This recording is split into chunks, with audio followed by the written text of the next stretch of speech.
On February 5th, 1971, two young men working as lumberjacks would have a bizarre encounter with an extraterrestrial. Peter Aliranta, then age 21, and Esko Juhani Sneck, then age 18, were working out in the forest in Kinnula, Finland, wrapping up a hard day's work. This case features many similar and strange characteristics we've seen on other episodes on this channel. In today's episode, we will examine this strange close encounter of the third kind, a case that has become to be known as the 1971 Kinnula Finland Incident. Around 3 p.m. on February 5th, 1971, Peter Aliranta and Esko Sneck were wrapping up their day of work when Peter would spot something strange off in the distance. There was a strange saucer-shaped metallic craft hovering up in the treetops. The craft was around 15 feet in diameter, and protruding from the bottom were 4 landing legs sticking out, each about 6 feet. As Peter watched, the craft descended down around 50 feet in front of him. Then, a round door opened in the bottom half of the craft. At this time, Esko Sneck turned around, was still running his saw, and was unaware of what was happening. As Aliranta stared at the door, a small being would come through and hover down to the ground. The being was tiny, only around 2 feet tall, and wore a one-piece green-covered suit. It had a green helmet with some sort of black visor obscuring its face.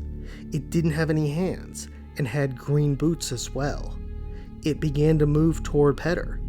Peter would later recall the being moved in a robotic fashion, very stiff. It also must have been very light, as it barely sunk in the snow when it walked. Peter wasn't scared of the being though. He started up his chainsaw and began walking toward the alien, ready to strike. At this point, Esko Sneck heard the chainsaw and turned around. The being and Peter kept approaching each other like they were playing some sort of game of chicken. Then around 20 feet apart, the alien turned around and began moving back to the craft. Peter, feeling confident, then began to chase the being back to the UFO. As Peter ran in the snow, he noticed several humanoids looking through the windows.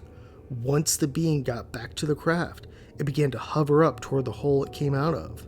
An aggressive Peter continued his charge though, and grabbed the boot of the being. However, once he grabbed it, the boot was scalding hot, and it burned his hand. Peter let go, moved back, and watched the being hover inside the UFO. The craft then began to make a buzzing sound and rose into the sky. Moments later, the object flew away and vanished. The whole event only lasted around 3 minutes. The two men felt weak after the event and had some difficulty breathing. Peter's burn marks were said to be visible for months after the event. Still, what can we make of this unusual encounter? It appears the case was investigated and was published in a 1971 article in the Flying Saucer Review. Still, it's not known how much of their story was challenged during the investigation. Probably the most questionable part of the story is that Peter chased the being as it was retreating. It seems this part of the story could have been either exaggerated or fabricated. It must be pointed out, though, that we followed many cases in which extraterrestrials expressed their discomfort with mankind's use of violence. Some abductees have even reported being told the beings haven't made themselves known because they believe that we are too violent. Could it be the case, despite the ETs being far more advanced, they are frightened of conflict? It is also certainly possible and probably likely the being was a robot and maybe was programmed to avoid conflict. Despite Peter's claims, the case does have similar characteristics that we've seen in other cases. For one, the fact the men reported a buzzing sound is a unique detail we see in quite a number of cases.